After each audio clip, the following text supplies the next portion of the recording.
When you constantly engage in people-pleasing, especially in the context of romantic or social relationships, you're not being confident, you're operating from a place of biological stress. You're trying to manage your internal discomfort by modifying your external behavior. And what's driving that behavior isn't courage or compassion. It's cortisol. Cortisol is a stress hormone released by your adrenal glands. It's designed to help you respond to threats, physical, emotional, or psychological. When you anticipate rejection, disapproval, or abandonment, your body interprets that as danger. So, even though you're not facing a lion, your brain still triggers a fear-based chemical response as if your survival is at stake. In many cases, this leads to appeasing behavior, smiling too much, agreeing too quickly, apologizing unnecessarily, or over-accommodating. This is the trap of the so-called nice guy. He's not acting from strength.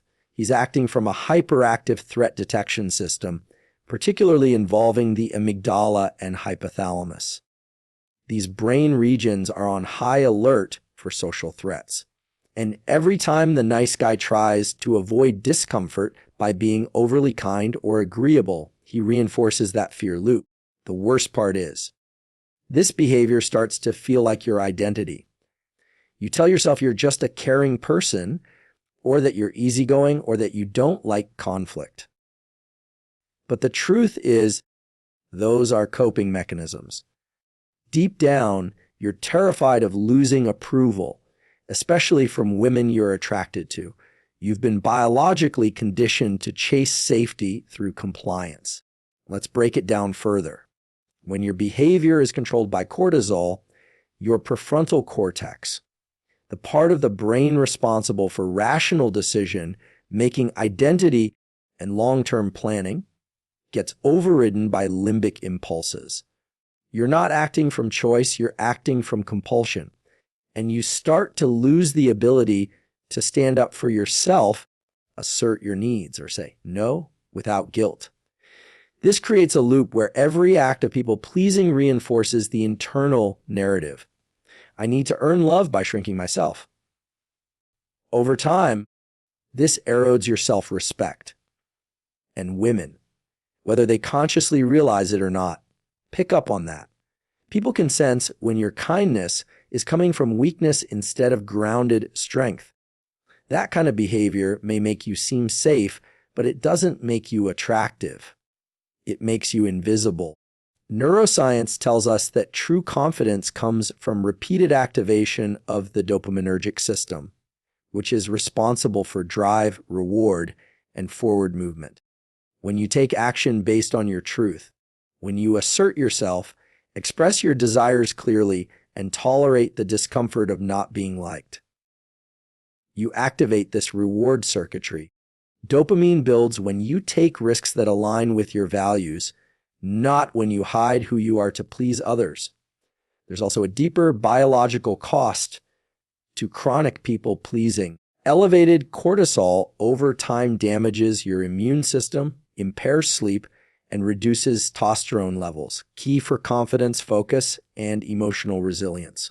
You might look calm on the outside, but inside your body is burning out. So if you've been stuck in the nice guy trap, constantly giving, endlessly accommodating, always agreeable, it's not your personality. It's your neurochemistry running the show. But here's the good news: the brain is plastic. You can rewire it. The first step is awareness. Notice when you're acting out of fear instead of choice. Then, interrupt the pattern. Practice saying what you actually think, even if it risks rejection. Stand your ground. Let people be uncomfortable. That's how you signal to your nervous system that you are safe, without needing to perform or appease. Confidence doesn't mean being rude. It means being honest. And when you learn to operate from that place, your cortisol drops, your clarity increases, and people, including women, start responding to you differently. Most men are taught that if they want to attract women, they need to be nice, compliment her, agree with her, make her laugh. Don't upset her. Be agreeable. Be easy to be around. But here's what neuroscience and evolutionary biology reveal. Niceness doesn't spark attraction. Certainty does. Niceness, when it's a performance rather than a reflection of your integrity, comes across as indecision in disguise. And the female brain, from a biological standpoint, is not drawn to indecision. It's drawn to stability, clarity, and leadership, not in a controlling or arrogant way, but in a grounded and self-assured way. Certainty is attractive because it signals safety, strength, and direction. Those aren't just preferences. They are biological triggers. From an evolutionary standpoint, women have always needed to subconsciously assess whether a potential partner could provide protection, stability, and value. That doesn't mean she's looking for dominance or material power. It means she's scanning for internal certainty. A man who knows who he is, where he's going, and what he stands for. That's how her amygdala and orbitofrontal cortex read a man's presence. Certainty equals safety. And that safety opens the door to attraction. Compare that to the typical nice guy behavior. He avoids conflict. He withholds his real opinions. He tries to make her happy before even knowing what she wants. He agrees just to stay in her good graces. He offers compliments not because he feels them, but because he hopes to win her affection. But here's what the nervous system picks up on. He doesn't believe in his own value. He's not grounded in himself. And that lack of grounding is biologically interpreted as instability.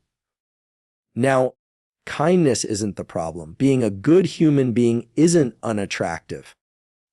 In fact, it's essential. But when kindness is used as a strategy, as a tool to gain something, it becomes a form of manipulation. And that's not just unattractive. It's emotionally draining. What works instead is certainty. Certainty in how you speak. Certainty in your values. Certainty in your vision for your life when you express what you believe. Even when she disagrees, your nervous system shows calm. Your tone is steady. Your body language is open. That stability communicates that you're not afraid of discomfort. You're not dependent on her validation. You're anchored. This doesn't mean you become cold, emotionless, or rigid. Certainty isn't about being forceful. It's about being clear and emotionally resilient. It's about being able to say, this is who I am, this is what I want, and I'll be okay whether you accept it or not. That level of inner solidity activates attraction because it communicates emotional maturity. And here's the key. Emotional maturity is one of the most attractive traits a man can embody. It means you can handle conflict, make decisions, set boundaries, and remain grounded under pressure. From a neuroscience lens, certainty activates dopamine and lowers cortisol, not just in you, but in the people around you. Your presence becomes calming, your leadership becomes trustworthy, your emotional tone becomes magnetic. That's what draws women in, not desperate positivity, not self-erasing kindness, but unshakable self-trust.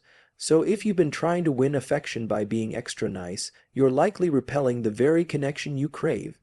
Not because kindness is wrong, but because uncertainty is unattractive. Own your voice, own your values. Let your yes mean yes and your no mean no. Be kind because you mean it, not because you're afraid not to be. That's not arrogance. That's alignment, and alignment, not approval. Seeking is what turns heads and keeps them turned. Most people misunderstand boundaries. They think setting boundaries is harsh, confrontational, or selfish.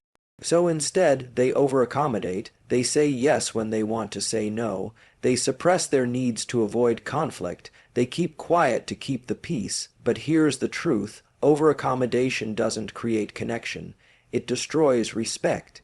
When you constantly bend over backward to make someone else comfortable, you're not being kind, you're abandoning yourself, and that self-abandonment gets noticed. Maybe not consciously, but on a neurological level, people, especially in intimate relationships, can sense it.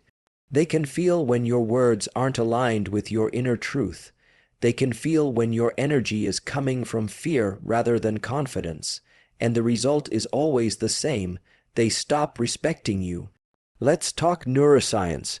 Your insula is the part of your brain that helps you process internal states. It gives you gut feelings, emotional awareness, and a sense of what's right for you.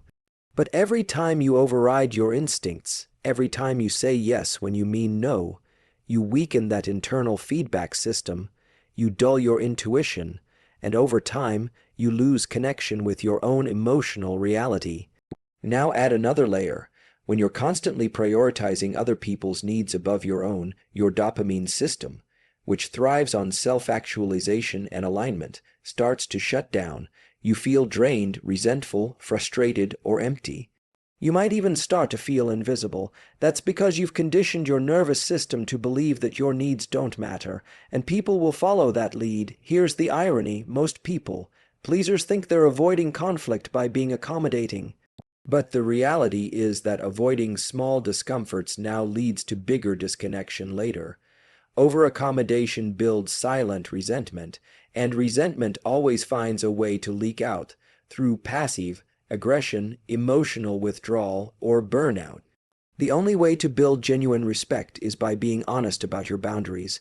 That doesn't mean being rude, it means being real. It means saying, "I don't have the capacity for that right now," or "that doesn't work for me," or simply "no." Not every explanation needs an apology. Not every disagreement requires justification. Respect grows when you're able to hold your ground with calm, clear certainty. And here's what happens when you do. People may resist at first, especially if they're used to you always saying yes. But over time, they start to trust you more. Why? Because they know where you stand. Your yes means something because your no exists too. That's what makes you trustworthy. That's what makes you respected. From a biological standpoint, setting boundaries reduces cortisol, stabilizes mood, and reactivates your sense of personal agency. You're no longer just reacting to the world. You're responding with intention. And people feel that. Women feel that. That energy of clarity and containment is deeply attractive, not just romantically, but in all areas of life.